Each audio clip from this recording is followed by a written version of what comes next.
Did you know that missing just one tiny step in your SNAP recertification could literally jeopardize your family's food security? It's a really stressful thought, right? Well, welcome to our explainer. Today, we're going to dive right in and demystify exactly how to complete your SNAP recertification in Nevada, so you can make sure your assistance continues without a hitch. Because if you've been relying on the Supplemental Nutrition Assistance Program, you already know just how absolutely vital it is for your household. Keeping those benefits active? Well, it takes a little bit of proactive navigation on your part. But don't worry, we're here to show you exactly how to avoid any unexpected interruptions. To make this as easy as possible, we are going to break this down into a clear, actionable roadmap. Our agenda today covers 1. Why recertify? 2. Required documents. 3. Forms and submission. 4. The interview. 5. Challenges and follow-up. And finally, 6. Resources and support. All right, let's jump right into Section 1. Why recertify? Understanding the federal requirement. So the crucial point to understand here is that recertification is a federal requirement. It's essentially designed to answer one really simple question. Does a need still exist? The government isn't doing this to drown you in red tape, I promise. It's truly there to make sure you're getting the exact financial assistance you qualify for based on your current income, your household makeup, and any annual cost of living adjustments. Now, your specific timeline for all of this really depends on your household. Think of it like this. Standard working households in Nevada have to recertify every 6 months. On the other hand, elderly or disabled households are granted a 24-month period. But regardless of your specific time frame, a notice of expiration is going to arrive in your mail or your email about 1 month before your deadline. And once you see that notice, the clock starts ticking. Moving right along to Section 2, required documents. Let's talk about what to prepare before applying. Okay, what's really interesting and super helpful about this next phase is that gathering your paperwork before you even touch a farm will drastically reduce your anxiety. It's a total game changer. You'll need to prove your identity and your Nevada residency. You can do this easily using things like a government-issued photo ID, your lease agreement, a rent or mortgage receipt, or even a recent utility bill that shows your physical address. Getting these neatly organized in a folder on your computer or just printed out on your kitchen table makes the rest of this a total breeze.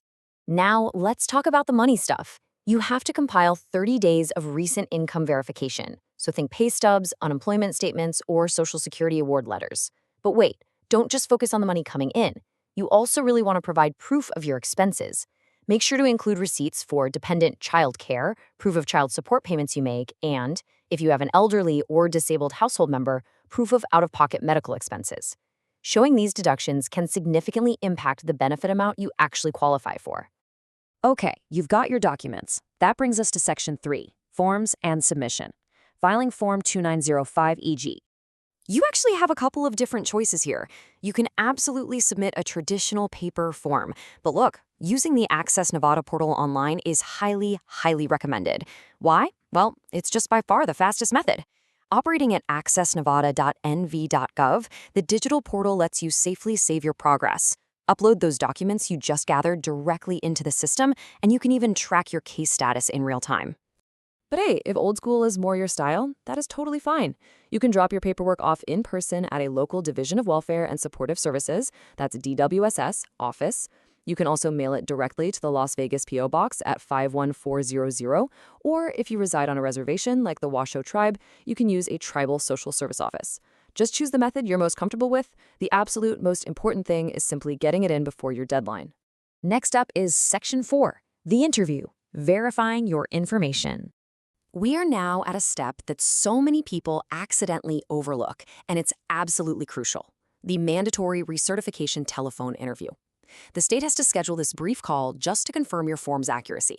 Honestly, it usually takes just 10 to 30 minutes. Your caseworker is just going to go over your household members, your income, and your expenses. And here is the most important part of this whole step. If the interviewer asks for additional follow-up documentation, you must provide it immediately. Literally, don't wait. Any delay in getting them that paperwork means a delay in your benefits. Which perfectly leads us to Section 5, challenges and follow-up. Let's talk about avoiding common mistakes. Nobody, and I mean nobody, wants their case closed because of a silly bureaucratic error. So let's avoid the common pitfalls. Number 1, ignoring DWS mail because it looks like junk. Always open it.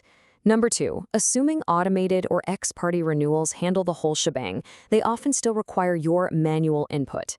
Number 3, missing that interview we just talked about. And finally, here's a surprising one. Updating your address with a post office does not auto-sync with Nevada DWS. If you move, you have to report it directly to DWS within 10 days, where your packet is going to go to the wrong house. So, what happens after you've submitted your forms and finished the interview? 30. 30 is the magic number here. You should receive a final decision within 30 days of submitting your recertification. Keep a super close eye on your mail.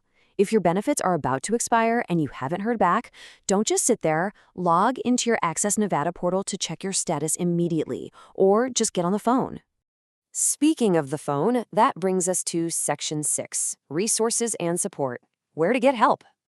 Look, if you ever feel stuck, there is a whole safety net ready to assist you. Keep these regional DWSS phone numbers saved. For Southern Nevada, call 702-486-1646.